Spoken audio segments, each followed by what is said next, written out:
Bismillahirrahmanirrahim. Assalamualaikum warahmatullahi wabarakatuh. Alhamdulillah wassalatu wassalam ala Rasulillah. La haula wala quwwata illa billah.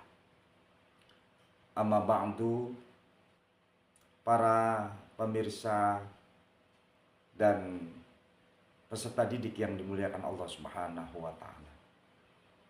Puji syukur kita kepada Allah Subhanahu wa taala yang telah memberikan kita nikmat iman, nikmat sehat wal afiat.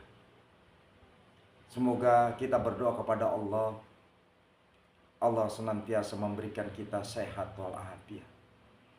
Dan bagi saudara-saudara kita yang sedang sakit, mari kita doakan semoga diangkat penyakitnya oleh Allah Subhanahu wa taala.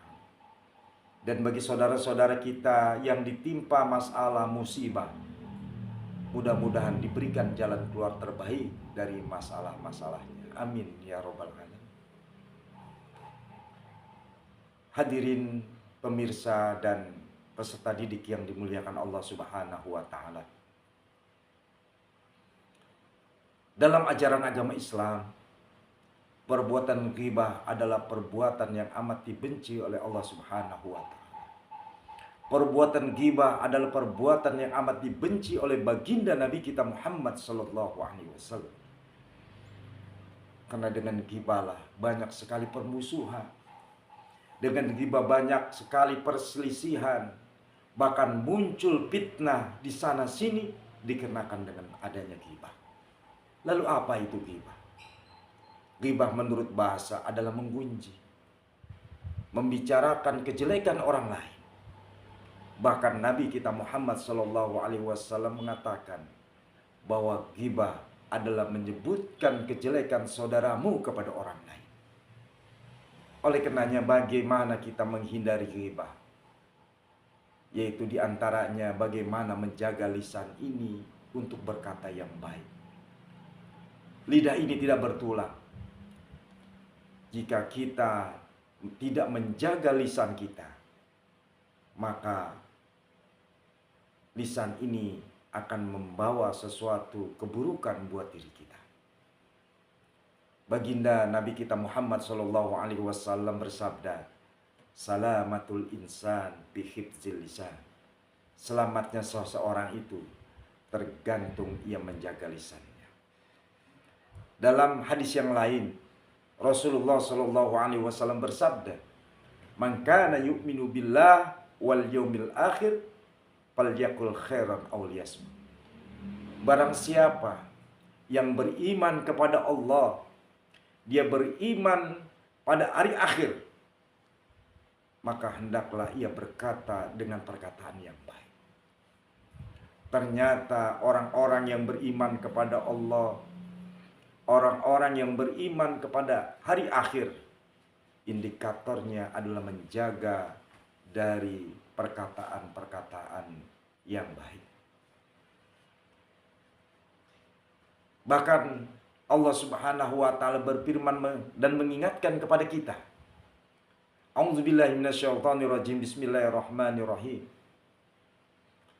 Ya ayyuhalladzina amanu taqullaha wa qulu qawlan sadida. Yuslih lakum a'malakum wa yaghfir lakum dzunubakum. Hai orang-orang yang beriman, bertakwalah engkau kepada Allah Subhanahu wa taala dan katakanlah dengan perkataan yang baik.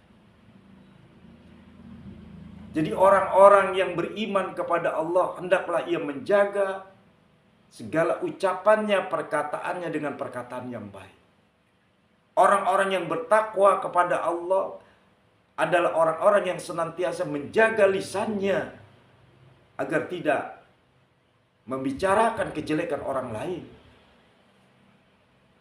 Para pemirsa dan peserta didik yang dimuliakan Allah Subhanahu wa taala. Ada pepatah yang mengatakan, satu kepala atau satu peluru bisa menembus satu kepala. Tapi satu kata yang menjelekkan orang lain bisa menembus puluhan kepala, bahkan ratusan kepala. Oleh karenanya, marilah kita hati-hati di dalam berucap dan berkata. Berkatalah dengan perkataan yang baik. Mulai hari ini, mari kita berkata yang baik. Mulai hari ini, mari kita berucap yang baik. Janganlah menghina orang lain. Janganlah merendahkan orang lain. Janganlah menjelek-jelekan orang lain. Karena Allah tidak menyukai perbuatan-perbuatan tersebut. Kita ingin Allah mencintai kita sebagai makhluk yang paling sempurna di alam dunia. Bahkan mari kita jaga jari jemari kita untuk senantiasa memposting hal-hal yang bermanfaat buat hidup kita. Ketika kita pengen share, saring dulu. Pastikan kebenarannya agar tidak timbul fitnah. Jika kita ingin share, sharelah yang senantiasa bermanfaat buat orang lain. Karena sebaik-baik manusia adalah orang-orang yang senantiasa bermanfaat buat orang lain. Khairun nas anfa'uhum linnas. Ketika kita ingin share, sharelah jangan sampai menyakiti perasaan orang lain. Apalagi di bulan suci Ramadan ini. Jangan sampai pahala kita habis gara-gara menggunjing dan menjelekkan saudara kita. Oleh karenanya kita berdoa kepada Allah, semoga kita senantiasa terjaga dari perkataan-perkataan yang tidak diridhoi Allah Subhanahu wa taala. Amin ya rabbal alamin. Rabbi shrahli sadri wa yassirli amri wahlul 'uqdatam min lisani yafqahu qawli. Barakallahu fikum. Wassalamualaikum warahmatullahi wabarakatuh.